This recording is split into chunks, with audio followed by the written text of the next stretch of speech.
Nem todo casal vai prosperar, mas esse é o segredo dos que conseguem. Você já parou para pensar por que o dinheiro é um dos maiores motivos de separação aqui no Brasil? Não é porque o casal é pobre, não é porque falta dinheiro, é porque falta alinhamento. É porque cada um puxa para um lado diferente, sem conversa, sem direção, sem um propósito em comum. E sabe o que é o pior? A maioria dos casais nem percebe que o problema é esse. Eles continuam brigando por conta, por parcela, por cartão, quando o problema real é outro.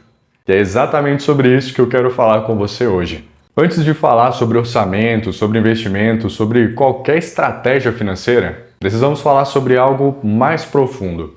Quem você é como pessoa e quem o seu parceiro é.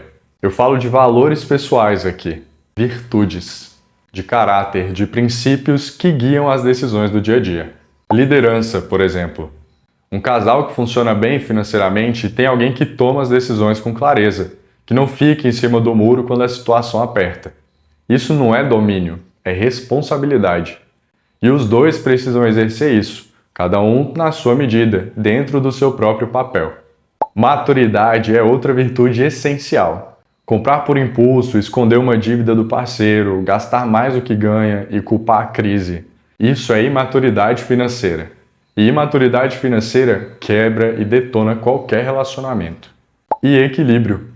A capacidade de não ir aos extremos. Nem o que gasta tudo, nem o que não gasta por medo ou por mesquinhez. O equilíbrio é o que permite que o casal viva bem hoje, sem comprometer o amanhã.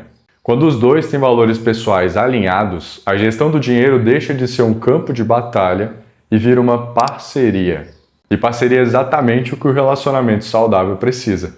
Não tem que ter ego, orgulho, eu ou ela. Tem que ter alinhamento, tem que ter direção. Agora eu sei que pode soar diferente do que você esperava dentro de um vídeo de finanças, mas escuta. Valores espirituais têm tudo a ver com dinheiro. Não estou falando necessariamente de religião, embora ela seja uma âncora poderosa para muitos casais. Eu estou falando de ter clareza sobre o que é certo e o que é errado nas decisões financeiras do casal. Enganar o parceiro sobre gastos é errado. Priorizar o supérfluo enquanto a família passa necessidades é errado. Agir com egoísmo financeiro, guardar dinheiro para si enquanto a conta conjunta sangra, também é errado. Por outro lado, ser honesto sobre as dívidas, mesmo que seja vergonhoso, é certo. Honrar compromissos assumidos juntos é certo. Tomar decisões financeiras pensando no bem da família e não só no seu conforto imediato é certo. Se o casal tem uma fé em comum, isso é um recurso poderoso. A maioria das tradições religiosas ensina princípios de administração, generosidade, responsabilidade e integridade. Tudo isso serve ao bolso tanto quanto serve à alma. A base espiritual dá ao casal uma bússola, e casal com essa bússola não se perde. Nem na vida, nem no dinheiro. A Bíblia é direta quando o assunto é união. Como é bom e agradável que os irmãos vivam em harmonia.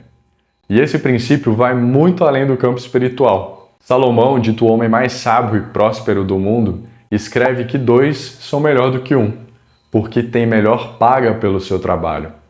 Isso é prosperidade como fruto de união. Quando o casal opera como uma só equipe, com os mesmos valores, a mesma direção, o mesmo propósito, a palavra diz que a bênção transborda. Não é coincidência, é princípio. E princípio funciona independente da crença, porque a vida já provou isso.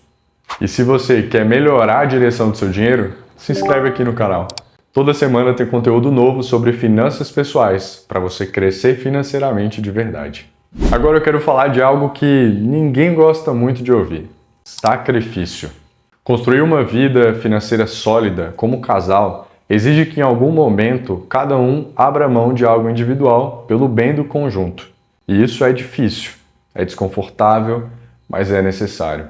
Às vezes é a viagem que você queria fazer sozinho, a roupa que você ia comprar sem consultar ninguém, o investimento que parecia ótimo para você, mas não fez sentido nenhum para os objetivos do casal. Esse sacrifício não é submissão, não é fraqueza.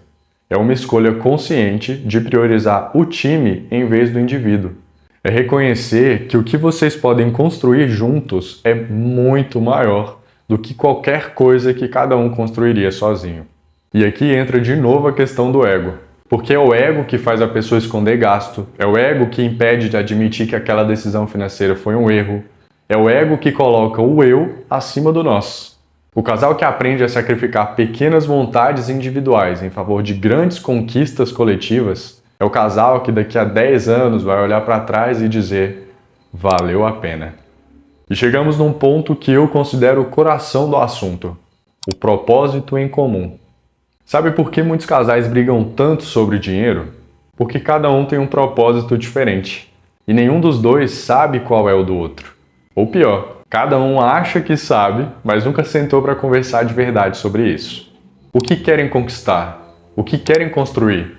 Que tipo de relacionamento querem ter? Essas perguntas parecem simples, mas poucos casais as respondem juntos, de forma estruturada e clara. E aí o dinheiro vai sendo gasto de forma aleatória, sem rumo, sem propósito. O propósito em comum precisa ser acordado. Isso significa conversa. Significa ouvir o que o outro quer. Significa negociar, ceder e chegar a um acordo genuíno, não forçado. E precisa ser estruturado, o que significa colocar no papel. Transformar esse propósito em metas concretas. Comprar uma casa em tantos anos, quitar dívidas em tantos meses, ter uma reserva de X reais até tal data. Quando o casal tem um propósito em comum bem definido, cada real gasto passa a ser avaliado com uma pergunta simples: isso nos aproxima ou nos afasta do nosso objetivo? Essa pergunta muda tudo. E a partir dela vamos falar sobre o ponto mais negligenciado por todo mundo, e pelos casais em especial: o planejamento financeiro de longo prazo. Por não discutir a questão a dois, a maioria acaba deixando de fazer o orçamento realista, deixa de guardar dinheiro para atingir suas metas e de se planejar para manter um bom padrão de vida no futuro. Mas pensa comigo, daqui a 20 anos, como você quer que seja a sua vida? Que tipo de conforto você quer proporcionar para sua família? Que legado você quer deixar? Essas perguntas não surgem por acaso, elas são construídas tijolo por tijolo, com decisões pequenas tomadas hoje. O casal que começa a investir com regularidade agora, mesmo que seja pouco, está construindo liberdade para o futuro. O planejamento de longo prazo não é sobre abrir mão do presente, é sobre fazer o presente trabalhar pelo futuro. É sobre entender que os juros compostos não são privilégio dos ricos, são uma ferramenta disponível para qualquer casal que decida usá-la. E o maior benefício desse planejamento não é financeiro, é paz. É saber que se acontecer algo inesperado, vocês têm uma reserva. É saber que a aposentadoria não vai ser uma surpresa. É dormir tranquilo, sabendo que o futuro já está sendo construído.